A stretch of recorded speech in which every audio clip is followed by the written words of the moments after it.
এতদিন সে ভোগ করেছে আমাকে, শোয়ার সময় তো লোকজন সাক্ষী ছিল না, সে গিয়েছে। স্বামী বিদেশ আর নিঃসঙ্গতা থেকে জড়িয়ে পড়েন প্রেমের সম্পর্কে এই যমুনা নামের এই মহিলা। পরবর্তীতে সেই প্রেম ধীরে ধীরে শারীরিক সম্পর্কে রূপ নেয়। প্রেমিকের শারীরিক চাহিদা মেটানোর পাশাপাশি যেহেতু স্বামী বিদেশ থাকতো, সেই ক্ষেত্রে নিজের দৈহিক চাহিদা মিটিয়ে নিত এই প্রেমিকের মাধ্যমে। মানে এতবার সেটা হিসাব নেই, হিসাব নেই, ওটা আমি বলতেই পারবো না। প্রবাসী স্বামী সেটা বিদেশ থেকে জানতে পেরে তৎক্ষণিক এই মহিলাকে তালাক প্রদান করেন। স্বামী তালাকের পর থেকে সেই প্রেমিকের বিভিন্ন তালবাহানা শুরু হয়। পরবর্তীতে সেই প্রেমিকের সাথে বিয়ের দাবিতে অনশনে বসেছেন এই যমুনা নামের এই মেয়েটি। এখানে সংসার করতে পারলাম না এর কারণে, সবটাই এর কারণে। স্বামী তো মেনে নিতে পারে না অত্যাচার ছাড়া। নাচের অনুষ্ঠানে পরিচয়, এরপর ধীরে ধীরে শুরু হয় তাদের প্রেমলীলা। স্বামী স্ত্রীর পরিচয় দিয়ে তারা বিভিন্ন সময় বিভিন্ন জায়গায় একান্তভাবে সময়ও কাটিয়েছেন। 2 বছর একটা মেয়েকে পূজা করার জন্য রেখে দেবে? নিজের সর্বোচ্চ উজাড় করে যে মানুষটিকে ভালোবেসেছেন, সেই মানুষটিকে বিয়ে করার জন্য বিয়ের দাবিতে তার অফিসের সামনেই অনশনে বসেছেন যমুনা। বললাম না যে প্রোগ্রামে এসেছিলাম, নাচতে নাচতে সাথে সম্পর্কে জড়িয়ে গেছে।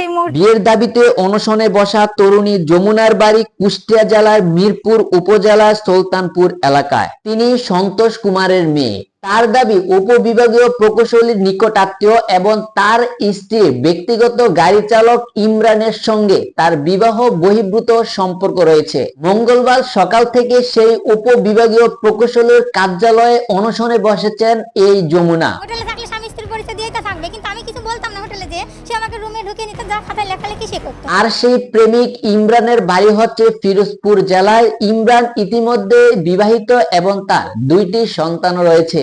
মেয়েটি অনশনে বসেছে এ বিষয়টি জানতে পেরে ইমরান ইতিমধ্যে পলাতক রয়েছে। এদিকে যমুনার দাবি, বিয়ের দাবি যদি ইমরান সরাসরি না মানতে চায় তাহলে এর চেয়েও কঠিন অবস্থানে যাবেন বলে ঘোষণা দেন এই যমুনা। আমার নিজ বিয়ের দাবিতে সে যখন আমাকে করেছে, আমাকে ভালোবেসেছে, সেই জন্য সে আমাকে নিজ সম্মান দিয়ে রাখবে। জানা গেছে 2 বছর আগে একটি নাচের অনুষ্ঠান থেকে ইমরানের সাথে যমুনার কথাবার্তা শুরু হয়। এরপর থেকে মুঠোফোনে তাদের প্রায় সময় কথা হতো, যেটা একটা সময় প্রেমের সম্পর্কে রূপান্তরিত হয়। পরবর্তীতে তারা স্বামী স্ত্রীর পরিচয়ে বিভিন্ন জায়গায় ঘুরতে যেত।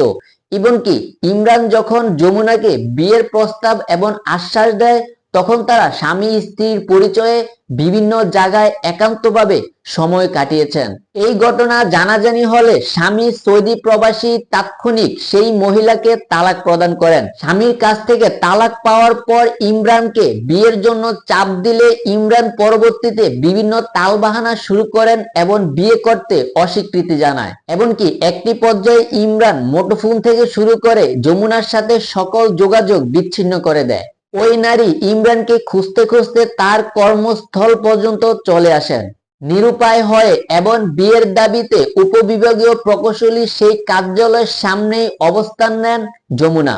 বিয়ে না করলে তিনি নিজেকে শেষ করে দেওয়ারও হুমকি প্রদান করেন এই যমুনা নামের তালাকপ্রাপ্ত মহিলাটি। এই ঘটনার ইতিমধ্যে ব্যাপক চাঞ্চল্যের সৃষ্টি হয়েছে।